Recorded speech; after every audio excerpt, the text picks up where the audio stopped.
আমি এই কথা বলছি, আল্লাহ রাব্বুল আলামিন সূরা আলে ইমরানের 26 নং আয়াতে ইরশাদ করেছেন, কুলিল্লাহুম্মা মালিকাল মুলকি তুতিল মুলকা মান তাশা ওয়া তানজিউল মুলকা মিম্মান তাশা ওয়া তুইজ্জু মান তাশা ওয়া তুযিল্লু মান তাশা বিয়াদিকাল খায়র ইন্নাকা আলা কুল্লি শাইইন কাদির। আল্লাহ রাব্বুল আলামিনের এই কথা কখনো কি মিথ্যা হতে পারে? তা সত্যে পরিণত হয়েছে গত কয়েকদিন আগে। আল্লাহ বলেছেন, মানব জাতিকে বলেছেন, রসুলকে দিয়েই, বলুন হে রসুল, বলুন হে মানব জাতি, আল্লাহুম্মা, হে আমাদের রব, মালিকাল মুলকি, মুলক, আপনি এই দুজাহানের ইহকাল এবং পরকাল দুটার মালিক। দুটির কি মালিক? এক নম্বর কথা, ইহকাল এবং পরকাল দুইটার মালিককে আল্লাহ। এই কথা বিশ্বাস আছে তো আমাদের? এই কথা বিশ্বাস থাকলে লেখা চুকে যায়, আর কোনো কথা নাই দুনিয়াতে, আছে নেই। এরপরে আল্লাহ বলছেন, তুতিল মুলকা মান তাশা, যাকে ইচ্ছে তিনি রাজ্যের শাসনভার অর্পণ করেন, রাজ্য দান করেন, রাজ্যের ক্ষমতা তাকে দান করেন। ওয়া তানজিউল মুলকা মিম্মান তাশা, যাকে ইচ্ছা তিনি রাজ্য কেড়ে নেন, যাকে ইচ্ছা তিনি তার থেকে রাজ্য কেড়ে নেন। এই কেড়ে নেওয়াটা মানে অপমানে দুই রকমের আছে, সেটা আল্লাহ বলছে, ওয়া তুইজ্জু মান তাশা ওয়া তুযিল্লু মান তাশা। আল্লাহ কাউকে সম্মান দেন, সম্মান দিয়ে রাজ্য কেড়ে নেন, আবার ওয়া তুযিল্লু মান তাশা, আবার কাউকে অপমানের সাথে রাজ্য কেড়ে নেন। ঠিক কিনা? মাত্রা বেড়ে গেলে অপমানের সাথে আল্লাহ তাআলা রাজ্য কেড়ে নেন। বিয়াদিকাল খায়র, সমস্ত কল্যাণ কার কাছে? আল্লাহর কাছে। ইন্নাকা আলা কুল্লি শাইইন কাদির, তিনি প্রত্যেক জিনিসের উপরে, প্রত্যেক ব্যক্তির উপরে, প্রত্যেক ক্ষমতার উপরে এবং প্রত্যেকটির উপরে, প্রত্যেক স্টেপে তিনি কি ক্ষমতা সম্পন্ন, কি তিনি ক্ষমতাবান, সবগুলোর উপরে তিনি শক্তিশালী, সবগুলোর উপরে তিনি কি শক্তিশালী। এজন্য যে অবস্থায় যেই ক্ষমতায় আছে, ছোট থেকে বড় সবখানে ক্ষমতার অপব্যবহার করা ভালো নয়। যদি কেউ ভালো মনে করে, ওয়া তুযিল্লু মান তাশা ওয়া তুযিল্লু মান তাশা, আপনাকে বেইজ্জতির সাথে আল্লাহ তাআলা এই ক্ষমতা ছাড়তে বাধ্য করবেন, যেটা নমুনা আমাদের সামনে স্পষ্ট। ঠিক কিনা? আল্লাহ আমাদের প্রত্যেককে বুঝার তৌফিক দান করুন। এরপরে আল্লাহ সুবহানাহু ওয়া তাআলা যেই কাজটি আমাদেরকে করতে বলেছেন, প্রিয় নবী রাসূলুল্লাহ সাল্লাল্লাহু আলাইহি ওয়াসাল্লাম বিদায় হজে তিনি 10 লক্ষাধিক সাহাবী নিয়ে তিনি কোথায় গিয়েছিলেন? মক্কায় হজ করার জন্য। সেখানে রাসূল সাল্লাল্লাহু আলাইহি ওয়াসাল্লাম যখন জাবালে রহমাতে তিনি যখন আরোহণ করে ভাষণ দিচ্ছিলেন, তখন হযরতে আবু বকর, ওমর, ওসমান, আলী রাদিয়াল্লাহু তাআলা আনহু, খালিদ বিন ওয়ালিদ, এরা যখন তরবারি নিয়ে যখন মক্কার কাফেরদের উপরে প্রতিশোধ করার জন্য যখন ছুটছিলেন, তখন তারা যখন পাহাড়ের পাদদেশ দিয়ে সামনের দিকে অগ্রসর হচ্ছিলেন, তখন আল্লাহ সুবহানাহু ওয়া তাআলা একটি সূরা নাজিল করলেন, যেই সূরাটি আমি খুতবায় তেলাওয়াত করেছি। আল্লাহ বলেছেন, ইজা জাআ নাসরুল্লাহি ওয়াল ফাত, যখন আল্লাহর পক্ষ থেকে সাহায্য এবং বিজয় এসে পৌঁছবে, ওয়া রাআইতান নাসা ইয়াদখুলুনা ফি দীনিল্লাহি আফওয়াজা, তখন আপনি দেখবেন কাফেররা দলে দলে ইসলাম ধর্মে দীক্ষিত হয়ে যাচ্ছে, ইসলাম ধর্মে দীক্ষিত হয়ে যাচ্ছে। এখন তো কাফের নাই, মুসলিম নামদারি কিছু আছে, এখন তারা এগুলো বিভিন্ন রাজনৈতিক দলের সাথে মিশে যাচ্ছে। এটা আগেও মিশেছে, দলে দলে মিশা শুরু করে দিয়েছে, এবং এই অনুপ্রবেশের মাধ্যমে আমাদের হিন্দু ভাইদের মন্দির ভাঙছে, গির্জা ভাঙছে, পেগোড়া ভাঙছে। কালকে বড় মসজিদে আগুন দিতে গেছে বোরকা পরে এক হিন্দু মহিলা, এবং বিভিন্ন রকমের ব্যবসা বাণিজ্য বিভিন্ন স্থাপনায় তারা হামলা করছে। এগুলো কিন্তু কাদের কাজ নয়, যারা বিরোধী দল ছিল তাদের কাজ নয়, এই কাজগুলো অনুপ্রবেশকারীরাই করছে। তারা ওখানে যেন ওই যে মক্কা বিজয়ের সময় যখন দলে দলে তারা ইসলামের পতাকা তলে আসছিল, কিন্তু প্রত্যেকে খাঁটি ঈমান নিয়ে আসেনি। কিছু কিছু লোক দুষ্কৃতিকারী অটোমেটিক এসে গিয়েছিল এবং তারা পরবর্তীতেও কি করেছিল, রাসূলের মৃত্যুর পরেও গেঞ্জাম করেছিল। তারা করেছে কিনা? করেছে। ঠিক বর্তমানেও এটার ব্যতিক্রম কিছুই হচ্ছে না। সম্মানিত হাজিরিন এবং মাইকের আওয়াজ যতটুকু যাচ্ছে, ইসলাম কখনো কোনো অন্যায়কে পছন্দ করে না। কারো অধিকার হরণ করার স্বীকৃতি ইসলাম দেয়নি। কোনো হিন্দুর উপরে আক্রমণ এটা হবে না। কোনো মসজিদ, মন্দির, প্যাগোডা, গির্জা কিছুর উপরে আক্রমণ করা যাবে না। এরপরে আপনাদের কাছে মুসলিম বিশ্বে সংখ্যালঘু যারা, তারা আমাদের কাছে আমানত। তারা কি? আমানত। আর যারা ব্যবসা বাণিজ্য করছে, সে বিগত সাবেক সরকারি, সদ্য বিগত সরকারি দলের লোক হলেও তাদের ব্যবসা বাণিজ্যে আঘাত করা যাবে না, অর্থনৈতিক কোনো ধ্বংস করা যাবে না, তাদেরকেও আঘাত করা যাবে না, তাদেরকেও আঘাত করা যাবে না। ইসলামে এগুলো কি নেই? নিয়ম নাই। আজকে চিন্তার বিষয় যে আমাদের পুলিশ ভাইয়েরা, যেই পুলিশ ভাইয়েরা লোকদেরকে আক্রমণ করেছে, আমরা আজ তাদেরকে 5 দিন পাহারা দিচ্ছি। সুবহানাল্লাহ। আমরা তাদেরকে এই যে পুলিশ লাইনে 60 জন লোক দিয়ে রেখেছি যে ওখানে এদেরকে পাহারা দেন, পুলিশেরা আসতে পারতেছে না। যেদিন সরকার ক্ষমতা হস্তান্তর করেছে, থানা থেকে আমাকে ফোন করেছে, আমার ফোনের মধ্যে আছে, যে স্যার আমাদেরকে বাঁচান। আসরের পরে কি অসহায় অবস্থায় তারা পড়ে গিয়েছে এবং তার চিত্র আপনারা দেখতেছেন। বর্তমান পুলিশরা বলছে যে আমরা চাকরিতে যাব না যতক্ষণ পর্যন্ত তারা 6, 7 জন, 8 জনের তালিকা দিয়েছে, এদের বিচার না হবে, এদেরকে ফাঁসি না দিবে। ডিবি হারুন সহ আরো যারা আছে, এরা আমাদেরকে বাধ্য করেছে যে গুলি করতে, মানুষকে হত্যা করতে। তারা আমাদেরকে এখন আর পুলিশ বলে না, বলে পুলিশ লীগ। আল্লাহ তাআলা এখান থেকে আমাদেরকে নিয়ে এসেছে, জন্য শুকরিয়া। এখন যাহা যা করণীয় দরকার, আমরা কালী মন্দির সহ যত হিন্দুদের মন্দির আছে, আমি গত রাতে 40 জন পাঠাইছি ভিতরের বাজারে। রাত্রে 2 জনকে ধরেছে, তারা আগুন দিতে এসেছে, তাদেরকে রাত্রে ধরা হয়েছে। তারপরে ওদিক থেকে ট্রাক এসেছে, মদের ট্রাক এসেছে, ওটা ধরেছে ছাত্ররা, রাত্রে ওখানে দিয়ে সারা রাত, সকাল থেকে তারা ফজর পড়ে ঘুমাইতেছে। এইভাবে আমরা ডিউটি করছি। আপনাদের এলাকায়ও যেখানে হিন্দু, বৌদ্ধ, খ্রিস্টান যারাই আছে, তাদের যাতে কোনো ক্ষতি না হয়, এটা খেয়াল রাখবেন তো ইনশাল্লাহ। হিন্দুরা আমাদের বাংলাদেশি ভাই, তারা আমাদের কি বাংলাদেশি ভাই, সুতরাং তাদের উপরে আক্রমণ করা যাবে না। এইটা যদি আক্রমণ না করেন কি হবেন? ওয়ারাআইতান নাসা ইয়াদখুলুনা ফি দীনিল্লাহি আফওয়াজা, তখন আপনি দেখবেন লোকজন দলে দলে ইসলাম ধর্মে দীক্ষিত হচ্ছে। এরপরে আপনার 3টা কাজ দিয়েছে আল্লাহ তাআলা। কয়টা কাজ? 3টা কাজ দিয়েছে। কি কি দিয়েছে? 1 নম্বরে ফাসাব্বিহ বিহামদি রাব্বিকা ওয়াস্তাগফির। কয়টা কাজ দিয়েছে? 3টা। আপনি কি করবেন? এই বিজয়ের উল্লাসে উল্লসিত হয়ে আল্লাহকে ভুলে যাবেন? এই বিজয় উল্লসিত হয়ে আপনি অতি উল্লসিত হয়ে সংজ্ঞা হারিয়ে ফেলবেন? এটা সম্পূর্ণ নাজায়েজ এবং এটা শিরকের তুল্য কাজ। এটা ছোট একটা শিরক, অর্থাৎ বিজয়ে মনে মনে বেশি খুশি হয়ে যাওয়া, এটা একটা শিরক। এটা একটা কি শিরক। আবার অতি দুঃখে কেউ আপসেট হয়ে যায়, এটাও শিরক, এটাও শিরক, এটাও করা যাবে না। তো এখন যে কথা বলছি যে ফাসাব্বিহ, আপনি আপনার প্রতিপালকের গুণগান এবং তাসবিহ তাহলিল পাঠ করুন। এটা শুকরিয়ার জন্য। কিসের জন্য? শুকরিয়ার জন্য।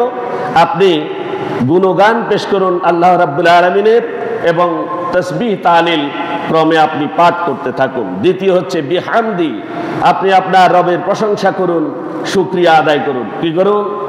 প্রশংসা করুন এবং শুকরিয়া আদায় করুন। তৃতীয় নম্বর হচ্ছে ওয়াস্তাগফির, তার নিকট ক্ষমা প্রার্থনা করুন। কি করুন? ক্ষমা প্রার্থনা করুন। এই তিনটা কাজ বিজয়ের পরে প্রত্যেক মুসলমানকে করতে হয়। এটা আল্লাহ তাআলা আমাদেরকে শিখিয়ে দিয়েছেন এবং আল্লাহ বলেছেন ইন্নাহু কানা কি তাওয়াবা, আল্লাহ তাআলা তওবা কবুলকারী। আল্লাহ তাআলা তওবা কবুলকারী, আমাদের তওবা তবেই কবুল করবেন যে কথাগুলো বলেছি। তাহলে আমরা কারো উপরে কোনো আক্রমণ করব না, কোনো আক্রমণ করব না। যারা আওয়ামী লীগ করেছে তারাও আমাদের বাই এলাকা ছিল, না বুঝে করেছে, না বুঝে করেছে, অথবা দুনিয়ার সম্পদ এবং অর্থ লোলুপতায় তারা পড়ে গিয়েছিল, এই জন্য এগুলো তারা করেছে। আল্লাহ তাআলা তাদেরকে সুমতি দান করুক এবং সেখান থেকে ফিরিয়ে আসার তৌফিক দিক, প্রত্যেক বড়ে আমিন। আর আরেকটা জিনিস খেয়াল করতে হবে যে তারা যে অপরাধগুলো করেছে সে অপরাধ যাতে আমাদের দ্বারা সংগঠিত না হয়, এটা খেয়াল করতে হবে। প্রত্যেক মুসলমান মনে করতে হবে, প্রত্যেক দলকে এই কথা মনে করতে হবে, এক দল তার অপরাধের কারণে তাকে ক্ষমতাচ্যুত করা হয়েছে, আবার আরেক দল ক্ষমতায় যাবে, তারা যদি একই কাজ করে তাদেরকে কি জনগণ ছাড়বেনি? ছাড়বে না। সুতরাং সব দিক থেকে প্রত্যেককে সাবধান থাকতে হবে। তো সেই ক্ষমা নিয়ে আমি আলোচনা করছি। ক্ষমার আরবি হচ্ছে আফুবুন। কি? আফুবুন। এই আরবি শব্দের অর্থ হচ্ছে ক্ষমা। ইসলামের পরিভাষায় অন্যায়, অত্যাচার ও উৎপীড়নের প্রতিশোধ নেওয়ার ক্ষমতা থাকা সত্ত্বেও করুণা দেখিয়ে অপরাধীদেরকে ক্ষমা করে দেওয়ার নাম হচ্ছে ক্ষমা বা কি আফুবুন শব্দ এর কি প্রতিশব্দ। অর্থাৎ আপনি আপনার মধ্যে সহনশীলতা, উদারতা ইত্যাদি যদি আপনার কাছে আসে তবে মনে করবেন আপনি ক্ষমাকারী। আপনি কি ক্ষমাকারী? তাহলে প্রত্যেককে ক্ষমা করে দিতে হবে। কি করতে হবে? ক্ষমা করতে হবে। ক্ষমা হচ্ছে মহত্বের লক্ষণ। মানুষ আল্লাহ তাআলার খলিফা বা প্রতিনিধি, খেলাফতের দায়িত্ব পালনকালে যে সকল সিফাত ও গুণাবলী মানুষের মধ্যে থাকা উচিত তার ভিতরে একটা হচ্ছে ক্ষমা। একটা কি? ক্ষমা। এই গুণটা মানুষের মধ্যে থাকা উচিত। এটা এই গুণগুলোর মধ্যে অন্যতম একটি। আল্লাহ তাআলা ক্ষমাশীল। 100টির আয়াতের উপরেও আরো বেশি আয়াতে আল্লাহ তাআলা যে ক্ষমাশীল, তিনি ক্ষমাকারী, এই কথা তিনি পরিচয় দিয়েছেন, তিনি উল্লেখ করেছেন। সুতরাং আল্লাহর গুণে আমাদের গুণান্বিত হওয়া দরকার আছে কিনা? আছে, আছে। সুতরাং আমরা ক্ষমা করব। যাদেরকে আমরা পিটাপিটি করব, মারামারি করব, এরা কারা? এরা আল্লাহর বান্দা, আমাদের ভাই, আমাদের ভাই। তাদেরকে আমরা ক্ষমা করব। আল্লাহ রাব্বুল আলামিন সর্বদা তার বান্দাদের অপরাধ ক্ষমা করে থাকেন। তার পরিপ্রেক্ষিতে তার দুটি নাম আছে, গফুর, গাপ্পার। আছে কিনা? আছে। এই নামগুলোতে আমরা তাকে ডাকি। যদি আল্লাহ তার বান্দাদের ক্ষমা না করতেন তাহলে দুনিয়াতে কোনো মানুষ রেহাই পেত না। এই গুণে গুণান্বিত হওয়ার জন্য আল্লাহ তাআলা বলেছেন। এই জন্য যে ব্যক্তি আল্লাহর ক্ষমা বা গুণ অবলম্বন করে অপর মানুষকে ক্ষমা করে দেয়, আল্লাহ তাআলা তাকে ভালোবাসেন। আল্লাহ তাআলা তাকে ভালোবাসেন। মহান আল্লাহ রাব্বুল আলামিন এই কথাও বলেছেন যে যারা ক্ষমা করে দেয় তারা আমার মাহবুব বান্দা। কি? তারা আমার কি? মাহবুব বান্দা। আল্লাহ তাআলা বলেছেন আল্লাযীনা ইউনফিকুনা ফিস সাররাই ওয়াদ দাররাই ওয়াল কাযিমিনাল গায়যা ওয়াল আফিনা আনিন নাস ওয়াল্লাহু ইউহিব্বুল মুহসিনিন। আল্লাহ তাআলা এই কথা সূরা আলে ইমরানের 134 নং আয়াতে বলেছেন, আল্লাযীনা ইউনফিকুনা, যারা খরচ করে, ব্যয় করে, সাররাই ওয়াদ দাররাই, যাদের সামর্থ্য থাকা অবস্থায় অথবা অসমর্থ অবস্থায়, সময়ে বা দুঃসময়ে, যেই সময়ে অর্থ খরচ করে, এবং তারা ওয়াল কাযিমিনাল গায়যা, এবং যারা তাদের রাগকে হজম করে বা সংবরণ করে, ওয়াল আফিনা আনিন নাস, এবং যারা মানুষকে ক্ষমা করে, ওয়াল্লাহু ইউহিব্বুল মুহসিনিন, আল্লাহ তাআলা তাদেরকে এই সৎকর্মশীলদেরকে কি করেন? আল্লাহ ভালোবাসেন। আমরা প্রত্যেকে আল্লাহর ভালোবাসা পেতে চাই কিনা? চাই। যদি চাই তাহলে আমরা আমাদের অত্র এলাকাতে কোথাও কোনো অকারেন্স ঘটাবো না, ইনশাআল্লাহ। আপনারা ঘটাবেন মনে হয়, ঘটাইয়েন না, এগুলো খারাপ জিনিস, এগুলো করবেন না। এরপরে আল্লাহ তাআলা, আল্লাহর ক্ষমা ও রহমত আমাদের দরকার আছে কি নাই? আছে। তা আল্লাহর ক্ষমা এবং রহমত যদি পেতে হয়, আল্লাহ বলেছেন ওয়াস্তাগফিরিল্লাহ ইন্নাল্লাহা কানা গাফুরুর রহিমা। আল্লাহ তাআলা সূরা নিসার 106 নং আয়াতে বলেছেন ওয়াস্তাগফিরিল্লাহ, তোমরা ক্ষমা চাও কার কাছে? আল্লাহর কাছে। ইন্নাল্লাহা কানা গাফুরুর রহিমা, নিশ্চয় আল্লাহ তাআলা ক্ষমাশীল এবং অত্যন্ত দয়ালু। আল্লাহর কাছে তোমরা ক্ষমা চাও, তিনি তোমাদেরকে ক্ষমা করে দিবেন। এই ক্ষমা করতে গিয়ে আমাদের পবিত্র কোরআনের এই সুসংবাদ হতেই মানুষ এবং তার নিকট বিভিন্নভাবে মানুষ ক্ষমা প্রার্থনা করে, তওবা করে, নিজের পিতামাতা পরিবার পরিজনের জন্য আল্লাহর কাছে তারা ক্ষমা প্রার্থনা করে, আত্মীয় স্বজনের জন্য করে, সকল ইমানদার মুমিন মুসলমানদের জন্য ক্ষমা প্রার্থনা করে। অবশ্য আল্লাহর নিকট প্রত্যেকেরই ক্ষমা প্রার্থনা করা অপরিহার্য কর্তব্য। ক্ষমা প্রার্থনা করা কি অপরিহার্য কর্তব্য। আপনি যদি ক্ষমা না চান, তিনি কি ক্ষমা করে দিবেন? দেবেন না। এই জন্য ক্ষমা চাইতে হবে, কারণ স্বয়ং আল্লাহ তাআলা মানুষকে ক্ষমা প্রার্থনার নির্দেশ দিয়েছেন এই আয়াতে, ওয়াস্তাগফিরিল্লাহ, তোমরা আল্লাহর কাছে ক্ষমা চাও, ইন্নাল্লাহা গাফুরুর রহিম, আল্লাহ তাআলা কি ক্ষমাশীল দয়ালু। তাহলে আল্লাহ আমাদেরকে আদেশ করেছেন ক্ষমা চাওয়ার জন্য। আমরা আমাদের পাপগুলোর জন্য ক্ষমা চাইব এবং আমাদের আশেপাশে যারা ইসলাম বিদ্বেষী তাদের জন্য ক্ষমা চাইব, এবং যারা ক্ষতি করেছে তাদের জন্য ক্ষমা চাইব। আল্লাহর কাছে আল্লাহ যেন তাদের ক্ষমা করে দেন এবং হেদায়েত নসিব করেন, আল্লাহর কাছে এটা চাইব। এরপরে আল্লাহ তাআলা বলেছেন ওয়াকুর রাব্বিগফির ওয়ারহাম ওয়া আনতা খায়রুর রাহিমিন। এটি সূরা মুমিনুনের 118 নং আয়াতে আল্লাহ বলেছেন ওয়াকুর রাব্বিগফির, আপনি বলুন হে আমার প্রতিপালক, ইগফির, আপনি ক্ষমা করে দিন, আপনি ক্ষমা করে দিন, ওয়ারহাম ওয়া আনতা খায়রুর রাহিমিন, এবং আমাদের প্রতি আপনি দয়া করুন, বস্তুত আপনি হচ্ছেন শ্রেষ্ঠ দয়ালু। আপনি কি শ্রেষ্ঠ দয়ালু? এই কথা বলে আল্লাহর কাছে ক্ষমা চাইবেন। আল্লাহ তাআলা এই আয়াতগুলোতে মানুষকে ক্ষমা প্রার্থনার নির্দেশ দিয়েছেন, আবার পরোক্ষভাবে তিনি ক্ষমা প্রার্থনার বহু সুসংবাদ দিয়েছেন। আল্লাহ রাব্বুল আলামিন মানব জাতির জন্য যারা ক্ষমা প্রার্থনা করে তাদের জন্য পুরস্কারের কথাও বলেছেন। কি বলেছেন? পুরস্কারও তাদেরকে দেবেন।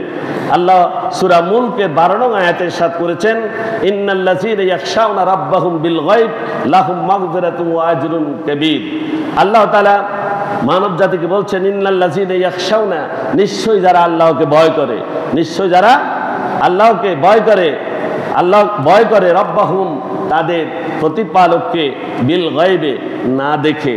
আল্লাহকে আমরা দেখছি না, যারা দেখে নাই, এই না দেখে যারা আল্লাহকে ভয় করে, লাহুম মাগফিরাতুন ওয়া আজরুন কাবীর, আল্লাহ তাআলা বলেছেন তাদের জন্য আমার কাছে ক্ষমা রয়েছে এবং মহা পুরস্কার রয়েছে। কি রয়েছে? মহা পুরস্কার রয়েছে। সুবহানাল্লাহ। তাহলে আমরা প্রত্যেকে ক্ষমা প্রার্থী হব না। আমরা কিন্তু গাড়তেরা কিছু লোক আছি, ক্ষমা চাই না। কোনো মানুষের কাছেও মানে ক্ষমা চাইতে আমাদের লজ্জাবোধ করে। এই লজ্জাবোধ আপনাকে জাহান্নামে নিয়ে যাবে। ক্ষমা চাইতে হবে আপনাকে। আপনি অপরাধ করেছেন, যদি ক্ষমা না চান তাহলে আপনি ময়দানে মাহশারে কি অবস্থায় উঠবেন এটা আমি বলেছি। ক্ষমা একমাত্র তিনিই করবেন যাকে তিনি কষ্ট দিয়েছেন। আল্লাহর সাথে সম্পর্কিত, বান্দার সাথে সম্পর্কিত সকল হকের কথা আমি গত জুমায় আলোচনা করেছি। বান্দার হক নিয়ে আপনি কবরে যাবেন না। বান্দার হকগুলোর মধ্যে একটা হচ্ছে ক্ষমা প্রার্থনা করা। কি করা? ক্ষমা প্রার্থনা করা। ক্ষমা প্রার্থনা করবেন, তাহলে আল্লাহ তাআলা পুরস্কার দেবেন। আল্লাহ তাআলা আকাশ এবং পৃথিবীর এই সার্বভৌমত্বের মালিককে, আল্লাহ সুবহানাহু ওয়া তাআলা। আল্লাহ তাআলা সূরা ফাতহের 14 নং আয়াতে ইরশাদ করেছেন, ওয়ালিল্লাহি মুলকুস সামাওয়াতি ওয়াল আরদ ইয়াগফিরু লিমান ইয়াশা ওয়া ইউআযযিবু মান ইয়াশা ওয়া কানাল্লাহু গফুরুর রহিমা। আল্লাহ তাআলা বলেছেন, এই আসমান এবং জমিনের, নবমণ্ডল এবং ভূমণ্ডলের একমাত্র একচ্ছত্র মালিককে আল্লাহ সুবহানাহু ওয়া তাআলা। আর তিনি যাকে ইচ্ছা ইয়াগফিরু লিমান ইয়াশা, তিনি যাকে ইচ্ছা ক্ষমা করবেন, ওয়া ইউআযযিবু মান ইয়াশা, এবং যাকে ইচ্ছা তিনি আযাবে নিপতিত করবেন। ওয়া কানাল্লাহু গফুরুর রহিমা। আল্লাহ তাআলা অত্যন্ত পরম ক্ষমাশীল এবং তিনি দয়ালু। তিনি কি? দয়ালু। সুতরাং সেই দয়ালু আল্লাহর কাছে আমরা চাইতে আমাদের কোনো আপত্তি আসেনি? নাই, আমাদের আপত্তি থাকারই কথা না। এরপরে প্রত্যেক ক্ষমা প্রার্থীকে আল্লাহ অবশ্যই ক্ষমা করবেন, এই মর্মে আল্লাহ তাআলা সূরা আনফালের 33 নং আয়াতে ইরশাদ করেছেন, ওয়ামা কানাল্লাহু লিয়ুআযযিবাহুম ওয়া আনতা ফীহিম ওয়ামা কানাল্লাহু মুআযযিবাহুম ওয়া হুম ইস্তাগফিরুন। আল্লাহ তাআলা বলেছেন, ওয়ামা কানাল্লাহু লিয়ুআযযিবাহুম ওয়া আনতা ফীহিম, অথচ বলতেছে যে মুহাম্মদ সাল্লাল্লাহু আলাইহি ওয়াসাল্লাম তাদের মধ্যে অবস্থান করছে। কাদের মধ্যে? আমাদের মধ্যে। আসেনি মুহাম্মদ সাল্লাল্লাহু আলাইহি ওয়াসাল্লাম? আছে, আছে। মুহাম্মদ সাল্লাল্লাহু আলাইহি ওয়াসাল্লাম তাদের মধ্যে যতক্ষণ পর্যন্ত অবস্থান করে, অর্থাৎ মুহাম্মদ সাল্লাল্লাহু আলাইহি ওয়াসাল্লাম আল্লাহর তরফ থেকে যাহা কিছু নিয়ে এসেছেন, সেই তার নিয়ে আসা জিনিসগুলো যদি আমাদের মধ্যে থাকে, আল্লাহ তাআলা তাদের উপরে শাস্তি নাজিল করবেন না। সুবহানাল্লাহ। মুহাম্মদ সাল্লাল্লাহু আলাইহি ওয়াসাল্লামের জীবনকে যদি আমাদের জীবনের সাথে জড়িয়ে নেই, এবং মুহাম্মদ সাল্লাল্লাহু আলাইহি ওয়াসাল্লাম যতক্ষণ আমাদের কাছে জীবিত থাকে ততক্ষণ পর্যন্ত আল্লাহ বলছেন, আমি কখনো তাদের উপরে শাস্তি নাজিল করব না। সুবহানাল্লাহ। এরপরে বলছেন, ওমা কানাল্লাহু মুআযযিবাহুম ওয়া হুম ইস্তাগফিরুন। আল্লাহ বলছেন, আর আল্লাহ তাদেরকে শাস্তি দিবেন না যতক্ষণ পর্যন্ত না তারা তওবা করে, যতক্ষণ পর্যন্ত না তারা ক্ষমা প্রার্থনা করে। কি করে? ক্ষমা প্রার্থনা করে। অর্থাৎ ক্ষমা প্রার্থনা করার জন্য তাদের পর্যন্ত তাদের শাস্তি আল্লাহ লিখেন না। এই জন্য বলা হচ্ছে ক্ষমা প্রার্থনা করতেই হবে, ক্ষমা প্রার্থনা করতেই হবে। আর যদি ক্ষমা প্রার্থনা না করে যদি কবরে যায়, তাহলে ময়দানে মাহশরের অবস্থা কি হবে? ভালো হবে না। এই জন্য আমাদের প্রত্যেকের মধ্যে ক্ষমার গুণ গড়ে উঠতে হবে। কিসের গুণ?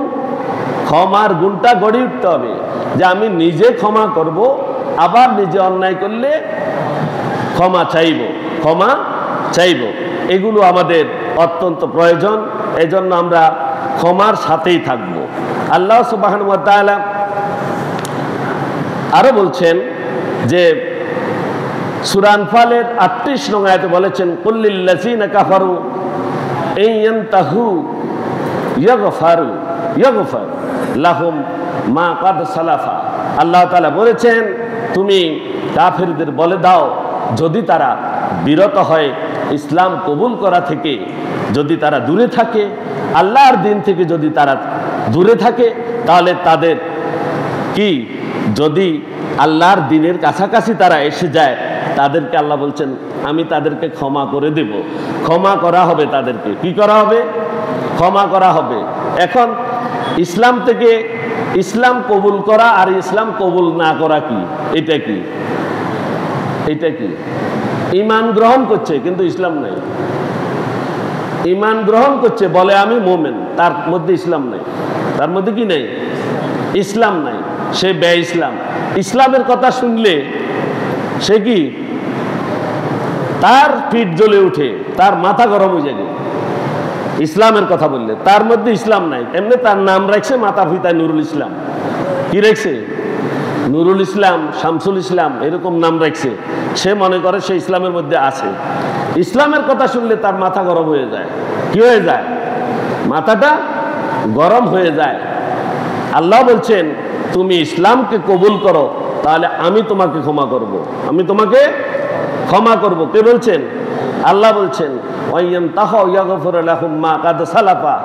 এবং যা তারা ইতিপূর্বে যা কাজগুলো করেছে, এই কাজগুলো তাদের ক্ষমা করে দেয়া হবে। তাদের কাজ, অতীতে যে অন্যায় কাজগুলো করেছে, আল্লাহর দ্বীনের বিরোধিতা করেছে, সেগুলো আল্লাহ তাআলা ক্ষমা করে দিবেন। আমরাও ক্ষমা করব, আল্লাহও ক্ষমা করবেন। আমরা ক্ষমা করে দিব তো?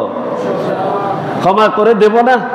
তারা আমাদের ভাই, না জেনে অপরাধ করেছে। আমি বারবার বলছি, কোনো হত্যা, কোনো মারামারি, কোনো কাটাকাটি, কোনো ভাঙচুর, স্বজাতি বিজাতি কারো উপরে কোনো কিছু করা চলবে না।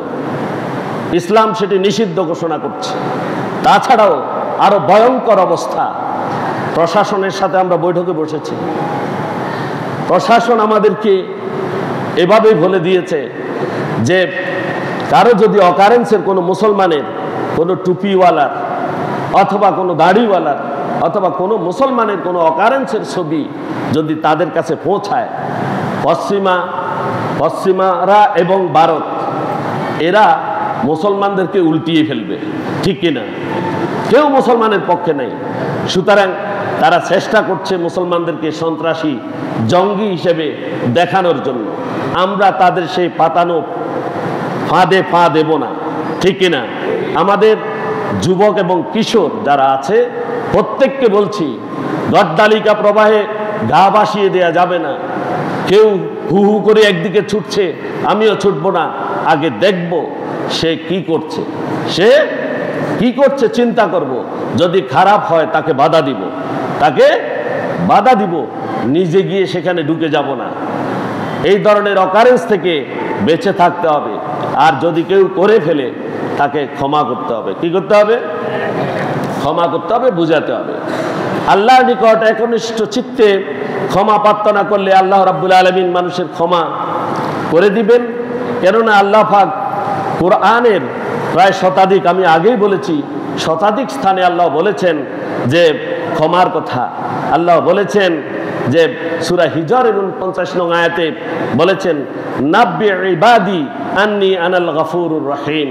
আল্লাহ রাব্বুল আলামিন বলেছেন, আমার বান্দাদেরকে জানিয়ে দাও যে নিশ্চয়ই আমি অত্যন্ত ক্ষমাশীল এবং অপরিসীম দয়ালু।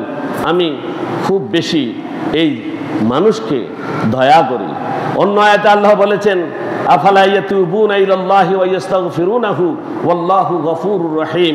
আল্লাহ সুবহানাহু ওয়া তাআলা সূরা মায়েদার ৭৪ নং আয়াতে বলেছেন যে এর পরেও কি তারা আল্লাহর দিকে ফিরে আসবে না?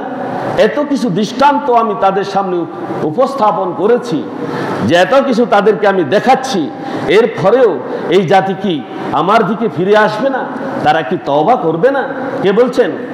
আল্লাহ রাব্বুল আলামিন আমাদেরকে প্রশ্ন করছেন, ও তার নিকট ক্ষমা করবে না, ক্ষমা প্রার্থনা করবে না? যে সে কি আল্লাহর কাছে ক্ষমা চাইবে না? সে কি তওবা করবে না? এত কিছু আমি দুনিয়াতে ঘটাচ্ছি, দেখাচ্ছি তাদেরকে বোঝার জন্য।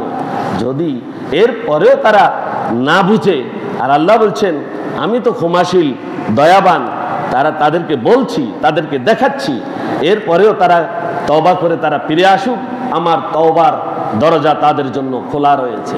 কে বলেছেন? আল্লাহ সুবহানাহু ওয়া তাআলা। সুতরাং আমাদেরকে তওবা করে আল্লাহর কাছে ফিরে আসতে হবে। যারা বুঝেন নাই, বুঝে যাওয়ার চেষ্টা করেন, আর যারা বুঝে আছেন বেবুঝ হওয়ার চেষ্টা করবেন না। উভয়টা যদি হয় তাহলে আমাদের দেশে শান্তি এবং নিরাপত্তা বেড়ে যাবে ইনশাআল্লাহ।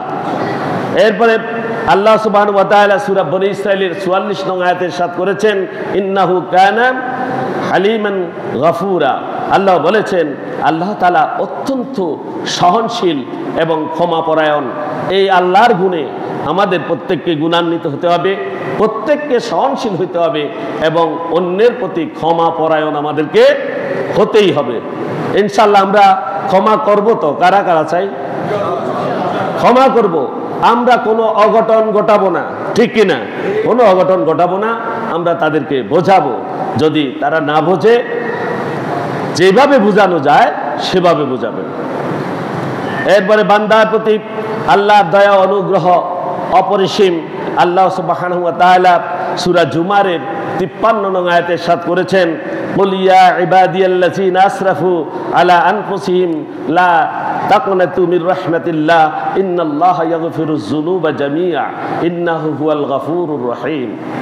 আল্লাহ সুবহানাহু ওয়া তাআলা বলেছেন যে বলুন, ইয়া ইবাদিয়াল্লাযিনা আসরাফু আলা আনফুসিহিম, হে আমার বান্দাগণ, তোমরা যারা নিজেদের উপরে জুলুম করেছ, নিজেদের উপরে জুলুম করেছ এতদিন, তোমাদেরকে বলছি, আল্লাহ বলছেন যে তাদেরকে বলে দিতে, লা তাকনাতু মির রাহমাতিল্লাহ, তোমরা আল্লাহ তাআলার অনুগ্রহ হতে কখনো নিরাশ হয় না, যে আমি শেষ হয়ে গেছি, আমার আর কি হবে, আমি অপরাধ করেছি, আমি নামাজ পড়ি নাই, আমি রোজা রাখি নাই, আমি ইসলাম বিদ্বেষী ছিলাম, আমি শুধু ইসলামের কথা বললে তাদেরকে শুধু মেরেছি, এখন কি আল্লাহ তাআলা আমাকে গ্রহণ করবেন? না, আল্লাহ তাআলার গ্রহণের দরজা খোলা।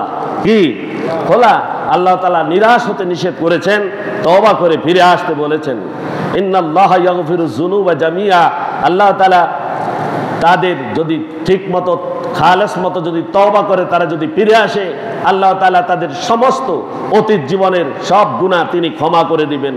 আল্লাহ সে কথাই বলেছেন, ইন্নাহু হুয়াল গফুরুর রহিম, নিশ্চয় আল্লাহ তাআলা ক্ষমাশীল এবং তিনি পরম দয়ালু। সুতরাং আল্লাহ যেহেতু দয়ালু, আল্লাহর কাছে আমরা ক্ষমা চাইতে অসুবিধা আছে না? হ্যাঁ, মানুষের কাছে পাপ করলে ক্ষমা চাইতে কি লজ্জা লাগে? লজ্জার কোনো শেষ নাই। কি লজ্জা নাকি? ক্ষমা চায় না, বড় ভাইয়ের সাথে বেয়াদবি হয়ে গেছে, পরে দিয়ে আর গাদ ধরিও নেওয়া যায় না, যায়নি, তার ইগোতে লাগে না। ক্ষমা চাইতে কোনো ইগো নাই, ঠিকই না? নিজে অপরাধ করেছি, ছোট হয়ে যাব, কি হয়ে যাব? ছোট হয়ে যাব, ফিরে আসব আল্লাহর কাছে, আত্মসমর্পণ করব, এবং তার কোনো বান্দার ক্ষতি করলে তার কাছেও আত্মসমর্পণ করব, ক্ষমা চেয়ে নিব, এটা বান্দার হক। এরপরে আল্লাহ সুবহানাহু ওয়া তাআলা সূরা রাদের 6 নং আয়াতে ইরশাদ করেছেন, ওয়া ইন্না রাব্বাকা লাযু মাগফিরাতুল লিন-নাসি আলা যুলমিহিম ওয়া ইন্না রাব্বাকা লাশাদীদুল ইকাব। আল্লাহ তাআলা বলেছেন যে মানুষের প্রতি জুলুম করার সত্ত্বেও আল্লাহ ক্ষমাশীল। আল্লাহ কি ক্ষমাশীল? আল্লাহ কি ক্ষমাশীল? মানুষ এত জুলুম করে, মানুষের প্রতি জুলুম করে, একে অপরের প্রতি জুলুম করে, এর জুলুমের পরেও আল্লাহ তাআলা ক্ষমা করবেন। আল্লাহ তাআলা ক্ষমা করবেন, সে কথা বলছেন আল্লাহ। আর বলছেন, আর নিশ্চয়ই তোমার প্রতিফালক শাস্তি দানে অত্যন্ত কঠোর। যদি তুমি ক্ষমার মধ্যে চলে না আসো, তিনি তোমাকে কঠোর শাস্তি দিবেন, তিনি কঠোর শাস্তিতে নিপতিত করবেন। আল্লাহ সুবহানাহু ওয়া তাআলা সূরা নাজমের 32 নং আয়াতে আরো বলেছেন,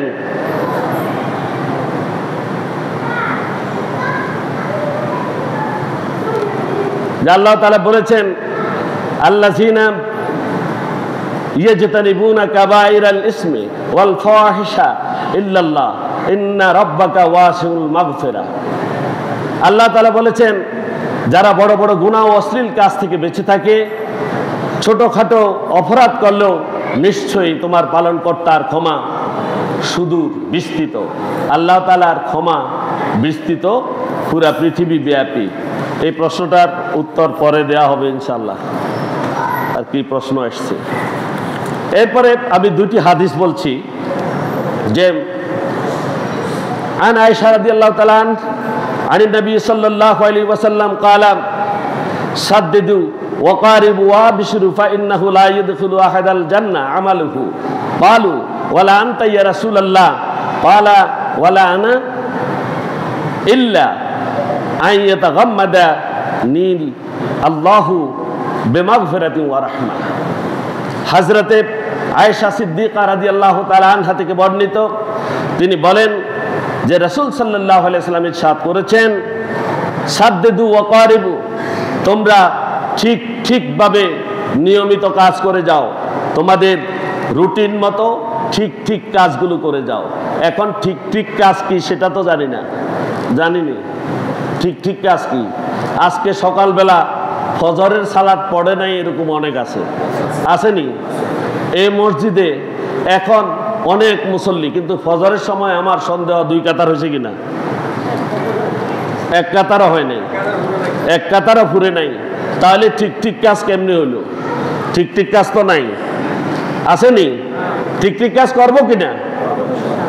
রাসূল সাল্লাল্লাহু আলাইহি ওয়াসাল্লাম বলেছেন, আমি যে হাদিসটি উল্লেখ করছি, এই হাদিসটি বুখারী শরীফের হাদিস এবং সহিহ হাদিস, হাদিস নাম্বার হচ্ছে 6467, যে রাসূল সাল্লাল্লাহু আলাইহি ওয়াসাল্লাম বলেছেন, তোমরা ঠিকভাবে তোমাদের কাজগুলো করে যাও, বেঠিকভাবে করিও না।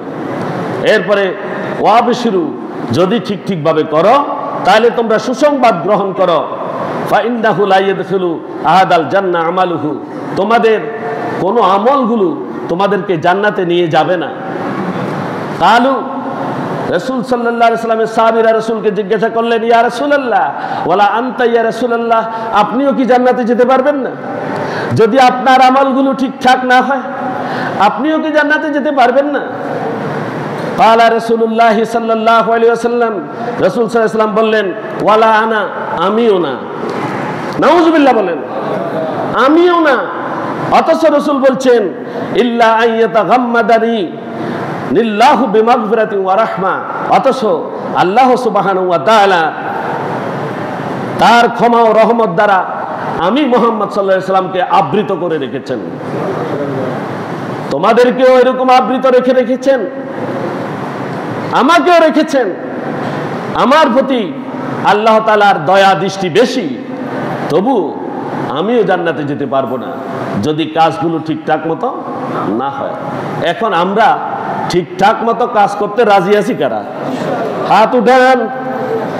আল্লাহর জমিনে আল্লাহর কথা মতো চলতে হবে আমাদেরকে, ঠিক কিনা?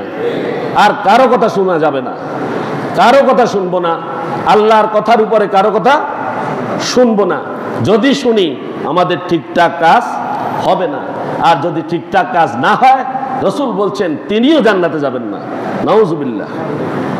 এরপরে আরেকটি হাদিস, আন আবি হুরায়রা রাদিয়াল্লাহু তাআলা আন قال سمعت رسول الله صلى الله عليه وسلم يقول ان الله خلق الرحمه يوم خلقها 100 رحمه فامسك عنده 99 رحمه وارسل في خلقه كلهم رحمه واحده فلو يعلم الكافر بكل الذي عند الله من الرحمه لم ييأس من الجنه ولو يعلم المؤمنين بكل الذي عند الله من العذاب لم يأمن من النار। ভয়ঙ্কর। হযরত আবু হুরায়রা রাদিয়াল্লাহু তাআলা আনহু থেকে বর্ণিত, তিনি বলেন রাসূল সাল্লাল্লাহু আলাইহি ওয়াসাল্লামকে বলতে আমি শুনেছি, রাসূলকে বলতে আমি শুনেছি, আল্লাহ যেদিন রহমত সৃষ্টি করেন, ইন্নাল্লাহা খালাকা রাহমা, যেদিন আল্লাহ তাআলা রহমত সৃষ্টি করেন, ইয়াউমা খালাকাহা 100 রাহমা, প্রথমে তিনি 100টি রহমত তিনি সৃষ্টি করেছেন। কতটি? 100টি রহমত সৃষ্টি করেছেন। ফামসাকা ইনদাহু 99 রাহমা, আর মানব জাতির জন্য শুধু একটা, আর 99টি রেখে দিয়েছেন তার নিজের কাছে। তাহলে আল্লাহর কাছে রহমত কতটুকু আছে? 99 ভাগ। মানুষের কাছে কয় ভাগ? 1 ভাগ। মানুষ একজনকে দিয়ে দিছেনি। সৃষ্টির প্রথম থেকে শেষ পর্যন্ত প্রত্যেককে রহমত 1 ভাগ ভাগ করে দেয়া হয়েছে। এরপরে বলা হয়েছে ওয়ারসালা ফি খালকিহি কুল্লি রাহমা ওয়াহিদা, 1 ভাগ দেয়া হয়েছে গোটা সৃষ্টির প্রত্যেককে। ফালাউ ইয়ালামুল কাফির বিকুল্লিল্লাযি ইনদাল্লাহি মিনার রাহমাতি লাম ইয়ায়াস মিনাল জান্নাহ, বলা হচ্ছে যদি কাফির আল্লাহর কাছে সুরক্ষিত রহমত সম্পর্কে জানে, আল্লাহর কাছে কি পরিমাণ রহমত সুরক্ষিত আছে, এই কথা যদি কোনো কাফের জানে, তাহলে সে জান্নাত লাভে কখনো নিরাশ হবে না। সুবহানাল্লাহ। জান্নাত লাভে সে কখনো নিরাশ হবে না। তাই আমি বলছি, যারা অপরাধ করে ফেলেছেন, যারা অন্যায় করে ফেলেছেন, যারা আল্লাহকে ডাকেননি, আল্লাহর দ্বীনের বিরোধিতা করেছেন, আল্লাহর দ্বীনের শত্রু হয়ে দাঁড়িয়েছেন, আপনার এই দুনিয়াকে আপনি নিজের সম্ভোগের বস্তু হিসেবে আপনি গ্রহণ করে নিয়েছেন, আপনি আল্লাহর কাছে ফিরে আসেন। আসবো কিনা? আমরা ফিরে আসবো। আল্লাহর রহমত, আল্লাহ বলেছেন লা তাকনাতু মির রাহমাতিল্লাহ, তোমরা আল্লাহর রহমত থেকে নিরাশ হয় না। সুতরাং রাসূল একই কথা বলেছেন, যদি কাফেরও যদি জানতো যে আল্লাহর রহমত কত, তাহলে সে আল্লাহর রহমত থেকে কখনো কি নিরাশ হতো না, হবে না সে। এরপরে বলা হচ্ছে ওয়ালা ইয়ালামুল মুমিনু বিকুল্লি লাযী ইনদাল্লাহি মিনাল আযাব লাম ইয়ামান মিনান নার, আর যদি মুমিন আল্লাহর কাছে যে শাস্তি আছে সে সম্পর্কে জানে, আল্লাহর কাছে কি পরিমাণ শাস্তি আছে, এই কথা যদি কোনো মুমিন জানে, তাহলে সে জাহান্নাম থেকে নিজেকে কখনো নিরাপদ মনে করবে না। আল্লাহু আকবার। একজন মুমিন, তাকে জাহান্নাম থেকে, সে যত মুমিন হোক, সে যত আল্লাহওয়ালা হোক, সে যত বড় ইমানদার হোক, সে যদি জাহান্নামের শাস্তি সম্পর্কে তার মধ্যে যদি জ্ঞান আসতো, সে যদি জানতো, তাহলে জাহান্নাম থেকে সে কখনোই নিজেকে নিরাপদ মনে করতো না। সুতরাং আমরাও নিজেদেরকে জাহান্নাম থেকে নিরাপদ মনে করব না, আমরা জাহান্নাম থেকে নিরাপদ নই। সুতরাং জাহান্নাম থেকে যেহেতু নিরাপদ নই, জান্নাত কিভাবে লাভ করব সেই চেষ্টা আমাদেরকে করতে হবে, ঠিক না? আল্লাহ আমাদের প্রত্যেককে কবুল করুন, প্রত্যেক পড়ি আমিন। এরপরে আমি আল্লাহ তাআলা কাদেরকে ক্ষমা করবেন সে বিষয়ে একটা লম্বা আয়াত আছে সূরা আহজাবের 35 নং আয়াতে আল্লাহ সুবহানাহু ওয়া তাআলা বলেছেন, বিসমিল্লাহির রহমানির রহিম, ইন্নাল মুসলিমিনা ওয়াল মুসলিমাতি ওয়াল মুমিনিনা ওয়াল মুমিনাতি ওয়াল কানিতিনা ওয়াল কানিতাত والصادقين والصادقات والصابرين والصابرات والخاشعين والخاشعات والمتصدقين والمتصدقات والصائمين والصائمات والحافظين فروجهم والحافظات والذاكرين الله كثيرا والذاكرات أعد الله لهم مغفرة وأجر عظيما وأجرا عظيما। আল্লাহ তাআলা বলেছেন ইন্নাল মুসলিমিনা, এক নম্বর হচ্ছে মুসলমান পুরুষগণ। তারা ভালো করে খেয়াল করেন, মুসলমান পুরুষগণ। তারপরে বলা হচ্ছে ওয়াল মুসলিমাত, মুসলিম নারীরা, ওয়াল মুমিনিনা এবং মুমিন পুরুষগণ, ওয়াল মুমিনাত এবং মুমিনা নারীরা, ওয়াল কানিতিনা এবং অনুগত পুরুষগণ যারা আল্লাহর প্রতি অনুগত পুরুষ, ওয়াল কানিতিনা ওয়াল কানিতাত এবং অনুগত নারীরা, অনুগত পুরুষ এবং নারী যারা আল্লাহর প্রতি অনুগত, ওয়াসসাদিকিনা সত্যবাদী পুরুষগণ, ওয়াসসাদিকাতে এবং সত্যবাদী নারীরা, ওয়াসসাবিরিনা এবং যারা ধৈর্য ধারণ করে সে সকল পুরুষেরা, ওয়াসসাবিরাতে এবং যারা ধৈর্য ধারণ করে এমন নারীরা, ওয়াল খাশিঈনা যারা আল্লাহর প্রতি বিনম্র এবং যারা আল্লাহকে ভয় করে সে সকল পুরুষেরা, ওয়াল খাশিআতি এবং আল্লাহর প্রতি বিনম্র বা আল্লাহকে ভয়কারী নারীরা, ওয়াল মুতাসাদ্দিকাতে এবং দানশীল পুরুষগণ, ওয়াল মুতাসাদ্দিকাতে এবং দানশীল নারীরা, ওয়াসসাইমিনা এবং সাওম পালনকারীরা বা রোজা পালনকারী পুরুষগণ, ওয়াসসাইমাতি এবং যারা কি রোজা পালনকারী নারী, ওয়াল হাফিজিনা ফুরুজাহুম এবং যারা তাদের যে পুরুষগণ তাদের লজ্জাস্থানে সংরক্ষণ করে এবং তাদের লজ্জাস্থানকে হেফাজত করে, ওয়াল হাফিজাতে এবং লজ্জাস্থান হেফাজত যে সকল নারীরা করে থাকে তারা, ওয়াযাকিরিনাল্লাহ কাসীরা এবং আল্লাহকে বেশি বেশি স্মরণকারী যে সকল পুরুষ, ওয়াযাকিরাতে এবং আল্লাহকে বেশি বেশি স্মরণকারী যে সকল নারী, আ'আদাল্লাহু লাহুম আল্লাহ তাদের জন্য নির্দিষ্ট করে রেখেছেন মাগফিরা, ক্ষমা। এতক্ষণ পর্যন্ত আমি যাদের কথা বলেছি, মুসলমান নারী পুরুষ, মুমিন নারী পুরুষ এবং অনুগত নারী পুরুষ, সত্যবাদী নারী পুরুষ, ধৈর্যশীল নারী পুরুষ, বিনম্র নারী পুরুষ, দানশীল নারী পুরুষ, সাওম পালনকারী নারী পুরুষ এবং লজ্জাস্থানের হেফাজতকারী নারী পুরুষ, আর আল্লাহকে বেশি বেশি স্মরণকারী নারী পুরুষ, এদের জন্য আল্লাহ তাআলা ক্ষমা নির্দিষ্ট করে রেখেছেন। সুবহানাল্লাহ। এরপরে আল্লাহ বলেছেন তাদের জন্য আমার কাছে মহা পুরস্কার রয়েছে। সুতরাং আমরা প্রত্যেকেই এক একজন ক্ষমার মূর্ত প্রতীক হব ইনশাআল্লাহ। আল্লাহ আমাদের প্রত্যেককে ক্ষমা গ্রহণকারী আল্লাহর কাছ থেকে এবং মানুষকে ক্ষমা করে দেওয়াকারী বানিয়ে দিন। প্রত্যেক বলি আমিন। আল্লাহ তাআলা আমাদের অন্তরকে দয়ায় ভরে দিন, রহমতে ভরে দিন। প্রত্যেক বলি আমিন। আল্লাহ আমাদের কবুল করুন, আমাদের দুনিয়াকে শান্তি করে দিন, আমাদের রাষ্ট্রে শান্তি নিয়ে আসুন। আল্লাহ তাআলা আমাদের প্রত্যেকের মধ্যে ভ্রাতৃত্ববোধ সৃষ্টি করে দেন এবং প্রত্যেককে ক্ষমা করার তৌফিক দিন। প্রত্যেক বড়ি আমিন। ওয়া আখিরু দাওয়ানা আলহামদুলিল্লাহি রাব্বিল আলামিন। আসসালামু আলাইকুম ওয়া রাহমাতুল্লাহি ওয়া বারাকাতুহু। এখানে দুইটা প্রশ্ন আসছে, যে একটা বলছে যে শেয়ারে নামাজের বিষয়, শেয়ার বা টুলে নামাজ পড়ার বিষয়ে আপনাদের যদি কারো অ্যালার্জি না থাকে, শেয়ারে নামাজ পড়ার ভিতরে যদি কারো অ্যালার্জি না থাকে, তাহলে এই কথাগুলো বলার কোনো দরকার নেই। অনেকে আছে অক্ষম, আল্লাহ তাআলা দেখছেন তার অন্তরের খবর, ঠিক কিনা? কি ইবাদত করছেন আল্লাহ জানেন, কি সক্ষমতা নিয়ে চেয়ারে বসছেন না অক্ষমতা নিয়ে বসেছেন। যদি অক্ষমতা নিয়ে বসে থাকেন আল্লাহ তাকে ক্ষমা করে দিবেন। অবশ্যই আমরা আল্লাহর কাছে এটা বলি, আল্লাহ ক্ষমা করে দিন। আর এমনিতে অনেক আলেমের অনেক কথা আছে, এটা নিয়ে অনেক বিভ্রান্তি আছে। অনেকে আলোচনা করতে গিয়ে হুজুরের চাকরি গেছে, অনেক বেজাল হয়েছে। তো এত বেজালের ভিতরে আমার কি জন্য ফালাইতে চেষ্টা করছেন? রাসূল সাল্লাল্লাহু আলাইহি ওয়াসাল্লামের সময় কোনো চেয়ার আসিল না, ছিল না। সালাতের সিস্টেম হলো, যদি কেউ দাঁড়াতে না পারে সে বসে যাবে, বসতে না পারলে সে শুয়ে যাবে শীত হয়ে, পশ্চিম দিকে দিয়ে ইশারার সাথে নামাজ পড়বে। কিন্তু এরপরও চেয়ারের কথা বলে নাই, চেয়ার ছিল না বলবে কেন?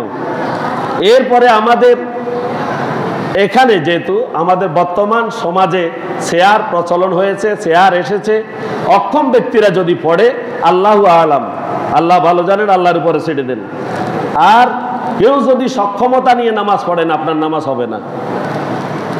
দাঁড়ানোর বসার সক্ষমতা নিয়ে যদি পড়েন চেয়ারে, সালাত হবে না। আমরা আল্লাহর কাছে কামনা করছি আল্লাহ কবুল করে দিন। আপনার উত্তর ক্লিয়ার মনে হয়।